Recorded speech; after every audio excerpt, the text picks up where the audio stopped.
শ্রী নাট্য সংস্থা, যার আজকে তার প্রথম প্রযোজনা হবে, তার পুরোধা হচ্ছে শ্রীমান সত্যজিৎ লালগোলার।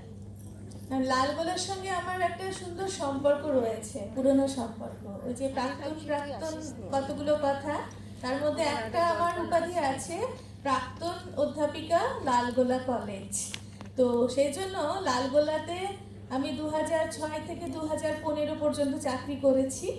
সেজন্য লালগোলার সঙ্গে, এই যে কৃষ্ণাদির সঙ্গে, আরও লালগোলার মানুষজনের সঙ্গে আমার বেশ একটা নিবিড় যোগ আছে। হ্যাঁ, অনেক ছাত্রছাত্রী আছে, অভিভাবক অভিভাবিকা, তাদের অবশ্য এখানে দেখতে পাচ্ছি না। তো লালগোলা আর সূত্রে এই যে সত্যজিতের এই নাটক, সেখানে আমরা জানি যে বহু পুরনো শহর বা গঞ্জ যাই বলা হোক না কেন, তো সেখানে একটা সাংস্কৃতিক চর্চা বহুদিন ধরেই আছে। লালগোলা এমএন একাডেমি বা ওই অঞ্চলে যোগেন্দ্র নারায়ণ হল বা যেগুলো রয়েছে লাইব্রেরি, কৃষ্ণাদিরা আরও ভালো বলতে পারবেন। এখানে শিল্পীদি, তারপরে আমাদের কৃষ্ণনাথ কলেজের প্রাক্তনীর সম্পাদক, তিনিও বসে রয়েছেন।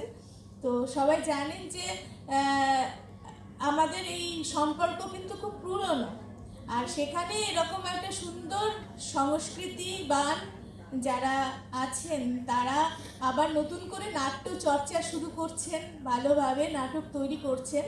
রাহুল আছে এখানে, সামনে নেই, পিছনে ব্যাকগ্রাউন্ডে। তো ওনারা কিন্তু সবাই মিলে চেষ্টা করছেন।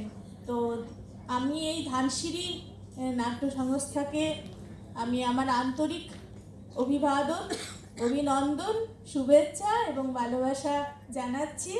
আপনাদের এই নাট্য উৎসাহ, নাট্য দল, সে যেন খুব সুন্দরভাবে তাদের নাট্য প্রযোজনার মাধ্যমে আমাদের নানা রকম সামাজিক ভাবনা, সাহিত্যিক ভাবনাকে, নাট্য ভাবনাকে তারা পরিস্ফুট করুন। তাদের জয় হোক। সবাই মিলে সুন্দরভাবে নাটক আমরা দেখতে থাকি। আর এই যে 20 থেকে প্রস্ফুটিত হয়ে একটি ভবিষ্যতে যে বনস্পতি হবে না, তার কথা তো আমরা বলতে পারি না। আজকে এই যে সময়, আজকে কাজী নজরুল ইসলামের জন্মদিবস সামনেই আসছে, তারপরে সুকান্তর জন্মদিবস আমরা পার হয়ে এলাম, তার আগে রবীন্দ্রনাথ। তো এই মাস সৃষ্টিশীল মানুষদের মাস।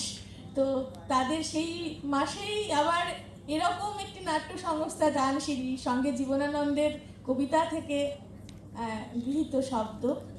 তো এই বাংলার মুখ আমরা নতুনভাবেই দেখি। ধানসিঁড়ি বইতে থাকুক, নদীটি প্রবাহিত হোক, সৃষ্টিশীলতার নদী। সবাইকে শুভেচ্ছা, ভালোবাসা এবং অভিনন্দন জানিয়ে আমার বক্তব্য শেষ করি। আসুন আমরা